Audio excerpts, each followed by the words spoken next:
కూటమి ప్రభుత్వం ఏదైతే రామాయపట్నం పోర్టుని ప్రైవేటు పరం చేయాలి, ప్రైవేటు వ్యక్తులకి దారాదత్తం చేయాలని నిర్ణయం తీసుకుందో దానికి ఆ నిర్ణయానికి వ్యతిరేకంగా ఇవాళ వైఎస్ఆర్ కాంగ్రెస్ పార్టీ కదం తొక్కడానికి సిద్ధమైంది. కందుకూరు ఇన్ఛార్జ్ ఎవరైతే ఉన్నారో వైఎస్ఆర్ కాంగ్రెస్ పార్టీ మాజీ శాసనసభ్యులు బుర్రా ముస్లిం యాదవ్ ఆధ్వర్యంలో పెద్ద ఎత్తున ఇవాళ పోర్టు వద్దకు తరలివేందుకు ముట్టడించేందుకు కార్యకర్తలు లోకల్గా ఉండే స్థానికులందరూ కూడా ఇక్కడికి వచ్చారు. ఆయనతో మాట్లాడే ప్రయత్నం చేద్దాం. సార్ చెప్పండి, కూటమి ప్రభుత్వం ఏదైతే ఉందో రామాయపట్నం మీద ఒక నిర్ణయం తీసుకుంది.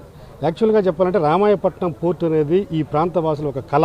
ఎన్నో పోరాటాలు చేస్తే కానీ ఈ పోర్టు రాలేదు. అలాంటి పోర్టుని ఇవాళ మీ చేతుల నుంచి వెళ్ళిపోతుంది, స్థానికుల నుంచి వెళ్ళిపోతుందని అంటే ఎలా ఉంది, ఎలాంటి ఫీలింగ్ ఉంది ఈ ప్రాంత వాసులు? ముఖ్యంగా వైఎస్ఆర్ కాంగ్రెస్ పార్టీ అధ్యక్షులు గౌరవ మాజీ ముఖ్యమంత్రి వర్యులు వైఎస్ జగన్మోహన్ రెడ్డి గారు మంచి ఉద్దేశంతో కందుకూరు, కావలి ఈ చుట్టుపక్కల గ్రామాలన్నీ కూడా మంచి అభివృద్ధి చెందాలని చెప్పి దూరదృష్టితోనే 5,000 కోట్ల రూపాయలు ఖర్చు పెట్టి 90% పోర్ట్ కంప్లీట్ చేసేసి ఈ జాతికి అంకితం చేయాలని చెప్పి మంచి ఉద్దేశంతో ఆయన ఉంటే, కూటమి ప్రభుత్వం వచ్చిన తర్వాత చంద్రబాబు నాయుడు గారు, పవన్ కళ్యాణ్, బీజేపీ వీళ్ళందరూ కూడా ఏదో ఒక రూపంలో దీన్ని ప్రైవేటు వ్యక్తులకు అమ్మేసేయాలి, ఏదో ఒక రూపంలో డబ్బులు చేసుకోవాలి అని చెప్పేసి ఒక పెద్ద కుట్ర నడుస్తుంది. ఆ కుట్ర భగ్నం చేయాలని చెప్పి రామాయపట్నం పోర్టు కందుకూరు ప్రజల హక్కు అనే నినాదంతో ప్రజలందరూ కూడా ఈరోజు ఎంతోమంది వచ్చారు. మాకు ప్రైవేటు వద్దు, గవర్నమెంట్ ముద్దు అనే విధానంతో మేము పనిచేస్తున్నాం. ముఖ్యంగా జగన్మోహన్ రెడ్డి గారు ఇచ్చిన మా ఆస్తిని, మా బిడ్డల భవిష్యత్తుని ప్రైవేటు తాకట్టు పెడతాం చంద్రబాబు నాయుడు అని చెప్పేసి ప్రజలందరూ కూడా వాపోతున్నారు. ఒక వినాదంతో మేము ముందుకు వచ్చాం. ఈరోజు ఎట్టి పరిస్థితుల్లో పోర్టుని ముందు మేము పరిశీలించి అక్కడ నిరసన తెలియపరుస్తాం. అలా నిరసన తెలియపరిచిన పక్షంలో వాళ్ళు కానీ మార్పు రాకపోతే, గవర్నమెంట్కి మార్పు రాకపోతే జగన్మోహన్ రెడ్డి గారిని ఇక్కడ తీసుకొచ్చి ధర్నా చేసి ఏదో ఒక రూపంలో మా హక్కును మేము కాపాడుకోవాలని చెప్పి ప్రజలందరూ కూడా పోరాటం చేస్తున్నాం. ముఖ్యంగా ఇక్కడ లోకల్ ఎమ్మెల్యే నాగేశ్వరరావు గారు, చంద్రబాబు నాయుడు గారు క్యాబినెట్ అంతా కూడా డిసిషన్ తీసుకొని ప్రైవేట్ వ్యక్తులకు ఇస్తామని చెప్తుంటే ఆయన వచ్చి అక్కడ పోయి ఒక మీటింగ్ పెట్టేసి అది కాదని చెప్పేసి ప్రజలను తప్పుదో పడిస్తారు.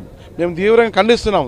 ఎందుకంటే ఎమ్మెల్యే ఎలక్షన్కి ముందు రైతాంగాన్ని మొత్తాన్ని కూడా ఎంతమంది భూములు కోల్పోయారో వైఎస్ జగన్మోహన్ రెడ్డి గారు ఇచ్చిన అమౌంట్ కన్నా ఎక్కువ ఇప్పిస్తాను, భూములన్నీ మీకు మంచి రేట్లు ఇస్తాను. మనం ఆయన 70% పిల్లలందరూ కూడా పోర్ట్లో 4,000 మంది ఎంప్లాయ్మెంట్ ఉంటే 70% ఎంప్లాయ్మెంట్ జగన్ కల్పిస్తానని చెప్పారు.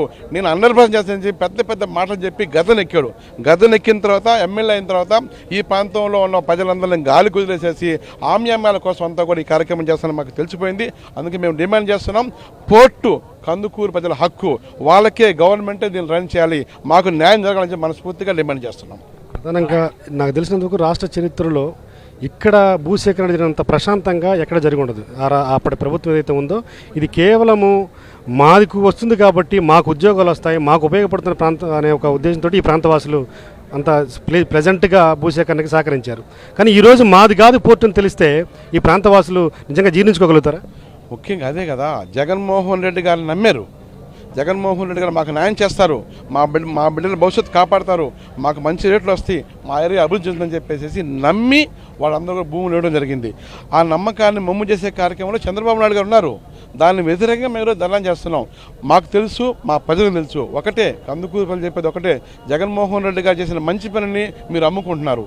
మీరేమన్నా మేము అభివృద్ధి చేస్తాము, సంపద సృష్టిస్తామని చెప్పారు. జగన్మోహన్ రెడ్డి గారు ఇచ్చిన సంపదని, రాష్ట్ర ప్రజల సంపదని, కందుకూరు ప్రజల సంపదని మీరు అమ్ముకుంటున్నారు. మీరు సంపద సృష్టిస్తారని చెప్పేసి అమ్ముకుంటున్నారని చెప్పి మేము డిమాండ్ చేస్తున్నాం.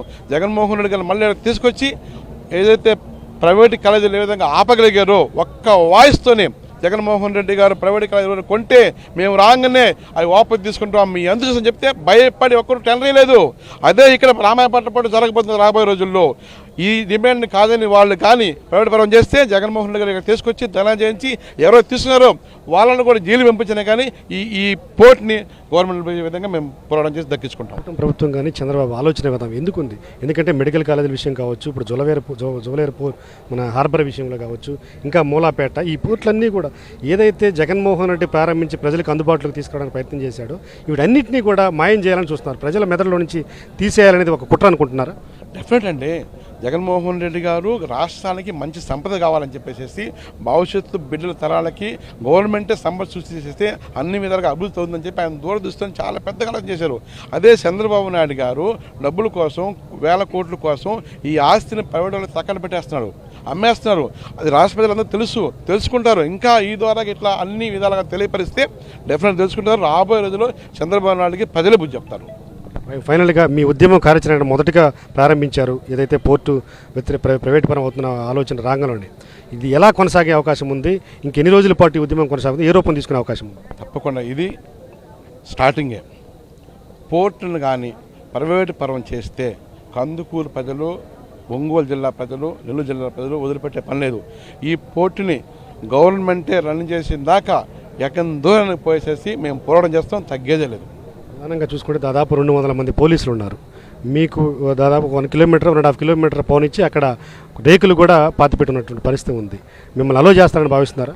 ఒకటండి, 3 రోజుల నుంచి ఎస్పీ గారు, డిఎస్పీ గారు, సిఐలు, ఎస్ఐలు, కానిస్టేబుళ్ళు ఈ ప్రాంత ప్రజలందరూ కూడా సచివాలయం పిలిపించుకొని మీ మీద కేసులు పెడతాం, భయభ్రాంతి గురి చేస్తున్నారు.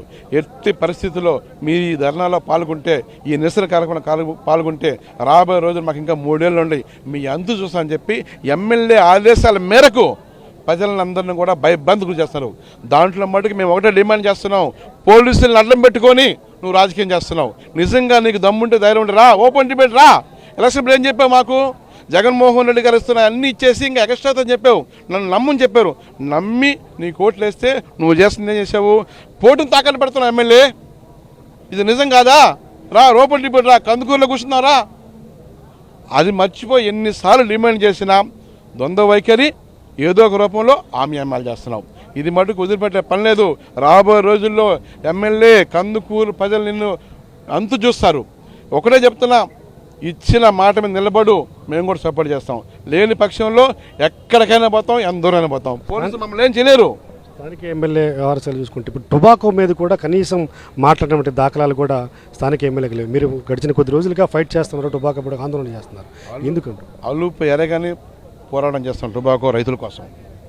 నేను కావచ్చు, మా జిల్లా పడ్డజీలు కాకాని గోవర్ధన్ కావచ్చు, మా కేడర్ అంతా కూడా అలుపు ఎరగని పోరాటం చేస్తున్నాం.